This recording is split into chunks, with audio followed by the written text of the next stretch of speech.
All right. Sorry, I got cut off there, but anyway, we can finish. We'll continue with this on as sort of the second part of part A.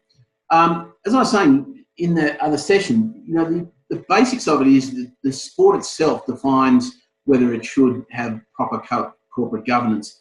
Certainly, there are legal requirements about how a sport is run and what voluntary position should be and all the rest of it. But you know, you need to be very careful that we don't end up with these situations where there's just no way for outside people who want to contribute are just excluded from any sort of contribution or any influence in the way things happen. There is always issues of team selection, no matter whether you're talking about the under-10 rep team or the the Australian cricket team. There's always issues of potentially bias. You only have to look at the way Glenn Maxwell has been treated over the last little while. Now, are they biased against him because of the way he bats, or are they biased against him because of what he says, or whatever? But quite clearly, they don't want him in the team at this point, which is, I think, a shame because of his skill sets. But anyway, we try wherever possible to put in non-transparent policies that, or I should say, we try and put in transparent policies so people understand. I know that I was involved in the junior baseball club, and if we had a parent who was a coach of the age group that their son or daughter was in, they would have to take one additional player into their representative team. So it meant that whereas we would normally take 12 into a rep team, if your son or daughter was in that age group, they could be included in the team, but you had to take 13 players, including your child, so that no one could come up to the coach and say, well, my son or daughter missed out because you put your son or daughter in. And so this is unfortunately an issue that we deal with in junior sport because, again, selections are very subjective. Someone sees some talent in a player that other people don't see, but they're the selector, or they're the ones that are going to get in. There's no doubt about that. We need to be very careful of verbal and physical abuse of officials, referees and umpires, and I think most sports now are quite active in terms of trying to control those things, but we do hear of stories every year of inappropriate behaviour to officials and referees. How and when coaches touch athletes, this is a very dangerous area. As I mentioned earlier, the gymnastics coach in the US now jailed for 174 years for his behaviour. And of course, putting your arm around a young child because they're injured or something like that is often seen as inappropriate behaviour, which it's unfortunate that we've got to that stage. But obviously there are some people who behave inappropriately, and so we have to err on the side of safety and looking after our children. Victimisation of those who speak out or make a complaint, it goes without saying, and sportsmanship, fair play and sporting values. Being able to maintain and enhance the values around fairness, loyalty, cooperation, teamwork, courage and responsibility in an environment that encourages winning, that frequently condones the win at all costs ethics, and where the financial incentives and benefits of winning and breaking records is constantly increasing. There's no doubt about that. Money involved in sport means that people are willing to do anything to win. Second part about this is the expectation for athletes to be role models at all times. It's pretty tough, many cases, people have done nothing else except play a sport for, some years even before they even finish school. So that, they haven't had general sort of maturity coming through from the activities that they might have in a normal schooling environment. And so, it is quite difficult for the expectation of young athletes to behave as if they're mature adults when they're 18 and 19. Obviously, performance-enhancing drugs and other technologies are a major concern today, and as much as the different organisations are working very hard to find all these drugs and everything else, as soon as they find some, the drug scientists calculate some more ones that are not able to be found or don't show up, and so it continues. Now, there's a book by Jose Canseco, the baseballer, called Juiced. Very interesting book because he was the first baseballer to be sort of kicked out of the sport for performance-enhancing drugs. But his point was that why wouldn't everybody use performance-enhancing drugs just so that they can move more easily and so that they can live a more comfortable life? It's an interesting argument, but today there are rules in place, and you need to be very careful about the consumption of anything that may see you banned or suspended from the sport. Obviously, excessive alcohol consumption and use of recreational drugs not only does it impair your performance in the sport, but it also can cause you other problems as well. Racial harassment, vilification goes without saying. Harassment and bullying of players, seen as, trying to toughen people up sometimes, and there's a fine line between, getting people to take responsibility and toughen up and bullying people. I know that when my son was at college in the US, the coach was just a maniac. And if they lost on the Sunday when they were on a road trip, he would stop the bus halfway along the highway and make them run for 5 miles and catch up with the bus. Quite crazy. When he was told he couldn't do that anymore by the president of the college, he waited until they got back to the college and then made them run around the ground for an hour and a half at midnight. And I know that, my football coaching when I was young, even when I was still at school, we used to run until we were basically sick, early in the season to get us fit. And so, there is a duty of care now, which means that we can't behave in that way. And so we need to be very conscious of that as coaches and particularly encouraging junior players to do anything else. Obviously, spectator violence has its problems in some sports. Abusive, aggressive parental behaviour, as I mentioned earlier. In our baseball club, we never had any problems with the kids. It was only just inappropriate behaviour by parents on many cases. Sometimes, of course, in infectious diseases, contact sports may be prevalent, so we need to be careful of that. Sexuality, discrimination, homophobia. Hopefully after the vote, we'll have less of that in society. And, of course, transgender athletes, which is a real issue in many cases that is still going on. If you get a 6'2" fellow that decides to become a female and then wants to compete in female athletics, he's still got the muscle development and everything else that a 6'2" male would have. And if you put him in women's rugby or women's basketball or something like that, it could cause a lot of problems just with the physical sort of clashes that might happen.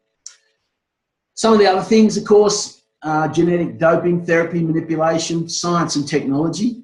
At what point does the technology surpass the influence of the athlete's performance? We look at the Olympic Games in Beijing, where I think they broke 34 world records in the pool. Quite clearly, the technology of the swimsuits gave them an advantage, whether it be flotation or gliding through the water or whatever, and those suits have now been banned. Are some technical innovations other than drugs dangerous? Well, in some cases they may be.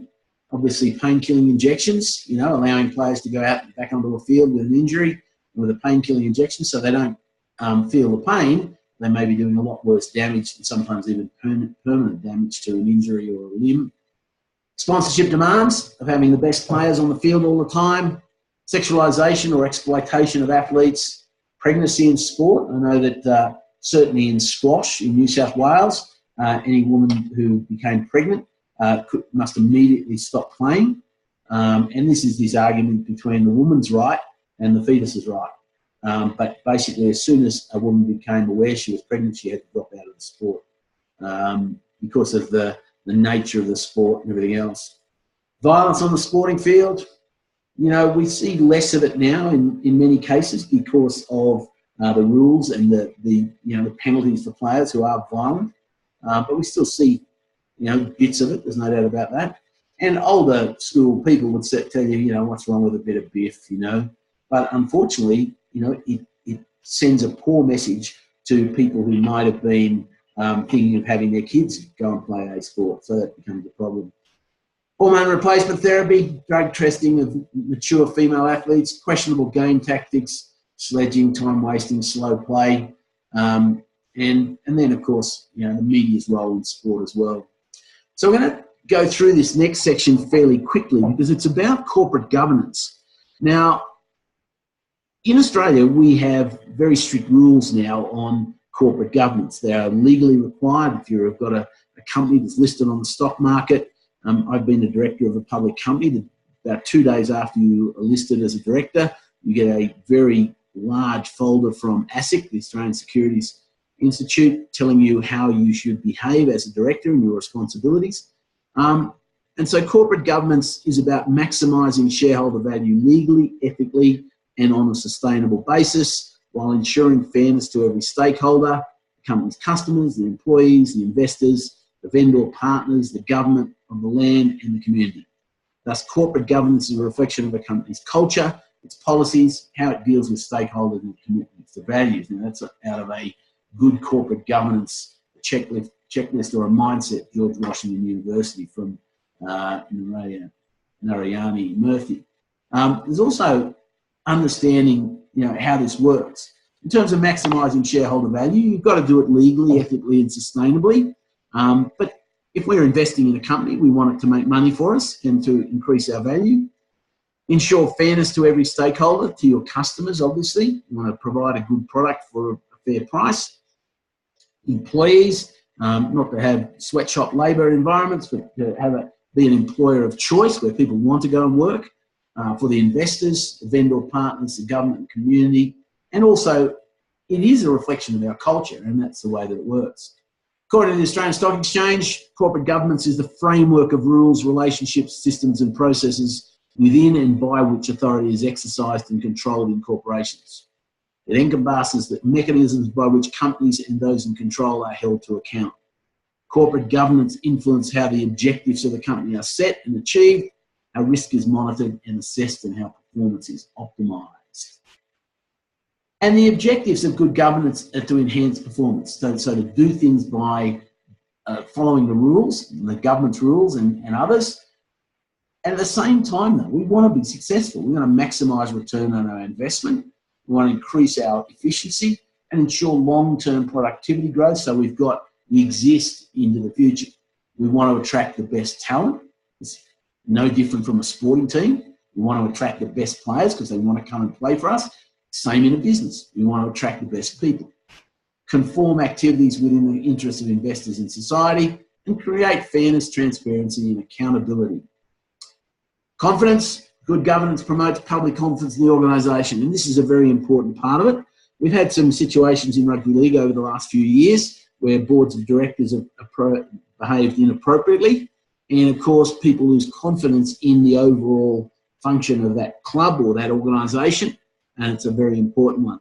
According to McKinsey, a very large consultancy group, over 60% of investors cite good governance practices as a key factor in their investment decisions. If you've got a company that perhaps stretches the truth in terms of their behaviours and their successes, people will start to worry about investing in them. A little bit of history of corporate governance. In the 30s, Great Depression was widely believed to have been caused by corporate mismanagement, greed and indifference towards workers. 33, USA Supreme Court ruling which condemned corporations as Frankenstein monsters capable of doing evil. It's a bit tough. 34, regulatory reform defining corporate ownership and control. In the 70s and 80s, a series of business scandals worldwide uncovered widespread unethical misconduct and illegal practices, set public opinion against multinationals. And in the 1980s, many countries, including Australia, introduced good governance practices and legislation to rectify corporate misconduct. Government gets involved in this. Effective board functioning through informed independent directors, empowered board subcommittees on remuneration and finance and other things, and improved board transparency to management function. And they also recommend enhanced disclosure levels in financial and risk reporting to shareholders. And, good organisations are regularly reporting to their shareholders via the stock exchange, if it's a public company, of what's happening and what the likelihood of them reaching their targets for that year are. In the 1990s, good corporate behaviour was short-lived, and there was all sorts of activities going on with, CEOs, and they were, causing all sorts of problems. Their salaries went through the roof. The ratio of US CEO compensation to the pay of an average production worker jumped to 430 to 1 in 2004. So you've got workers getting $40,000, $50,000 a year, and you've got CEOs getting $25 million a year. In 1990, that ratio was 107 to 1, and in 1982, it was 42 to 1. So, instead of a CEO getting, 25 million, they got 1.6 if the average wage was 40. So, these things are major problems whenever these are queried in the marketplace. The large companies will say, well, we needed to pay this money to get, a world-class CEO, but that's the way that it goes. The aggregate compensation for top 5 corporate executives was 10% of the aggregate corporate earnings in 98 to 2002, up from 6% of average corporate earnings during 93, 97. In other words, the company's making, let's say it's making 10 million, 1 million is going to corporate executives. In 1993, 97, it was only 600,000. So, quite different amounts of money going through to these senior executives. 2000s and the hard law, corporate law took on a letter of the law aspect, moving away from the spirit of law. Introduction in Australia of legislation that explicitly identifies the roles and responsibilities of corporations and CEOs. So the Corporations Act is an act to make provision in relation to corporations and financial products. Corporations regulations, compilation of regulations made under the Corporations Act. Australian Securities and Investment Commission, ASIC, established, and a whole lot of regulations came out. And as much as it's often said they're a toothless tiger, they are responsible for putting quite a few senior executives in jail over the last sort of decade. Why aren't we following these principles? Well, we should be. The 12 principles are guidelines that do not have to be implemented. However, if they are not, then the organisers are required to explain why they're not. We're going to skip through these fairly quickly, but basically they require listed companies to disclose the extent to which they have followed the recommendations. Principle 1 is to lay solid foundations for management and oversight. They should establish and disclose the respective roles and responsibilities of the board and management. Structure of the board to add value, and the couple of recommendations are very difficult to get away without doing these days. The majority of the board should be independent of the company. They should be the chairman should be chairman or chairwoman should be an independent director. The role of chair and chief executive officer should not be exercised by the same individual. Oftentimes causes a problem with these large family companies like Westfield with the Lowies, or News Limited with the Rupert Murdoch. The argument from the Murdochs, of course, is that, and Westfield originally, was that why would we do, when we're such large shareholders, why would we do anything to damage this business? Because that hurts our own financial position. It's a pretty fair argument when these businesses have come through from being privately owned companies. And it's one of the reasons why Jamie Packer privatised his organisation some years ago, so that he wouldn't have to abide by the ASIC rules. He bought all the shares back on the market and basically privatised the company, so he didn't have to do all these things and he could run the company as he saw fit. Promote ethical and responsible decision making. Companies should actively promote ethical and responsible decision making, put an ethics committee in place, code of conduct and these sorts of things. Suggestions for a code of conduct: give a clear commitment by the board and senior executives to the code of conduct. So write it and then say that the board is fully behind it. Detail the responsibility of the shareholders. Specify the company's responsibilities to shareholders, employees, customers, suppliers, creditors, consumers, and the broader community. And describe the company's approach to the community. Articulate the company's responsibilities to the individual. Outline the company's employment practices. And describe the company's approach to business courtesies, bribes, facilitation payments, inducements and commissions. And so you're setting up a culture, if you like, based on this code of conduct. State the measures the company follows to promote active compliance with legislation wherever it operates, and you don't really have a choice with that. You must do that. Specify how the company handles actual or potential conflicts of interest. Identify measures the company follows to encourage the reporting of unlawful or unethical behaviour. And describe the means by which the company monitors and ensures compliance with its codes. Now, principle 4 is safeguard the integrity in financial reporting. This is critical today, and ASIC is very active in this area. They should have a structure to independently verify and safeguard the integrity of their financial reporting. And this goes right down to even small social sporting clubs, that they should be audited and to make sure that no one is responsible. At least 2 people should sign checks and other things, so that we have, a monitoring system that's in place. Make timely and balanced disclosure. Companies should promote timely and balanced disclosure of all material matters concerning the company. If you're a stock market company, companies should establish written policies designed to ensure compliance with the ASX listing rules. That includes shareholder directors buying shares and selling shares and a whole lot of other things. Information that may affect the share price must be released to the stock market before it's released to the market or others. Principle 6, respect the rights of shareholders and facilitate the effective exercise of those rights.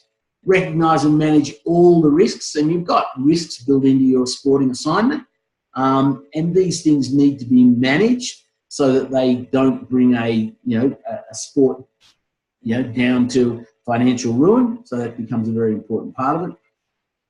Remunerate fairly and responsibly. Companies should ensure that the level and composition of remuneration is sufficient and reasonable, and that its relationship to performance is clear.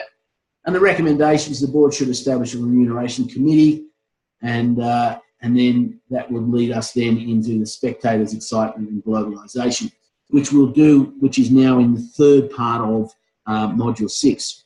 So you'll probably be looking at this before you finalise your assignment. Hopefully you will be.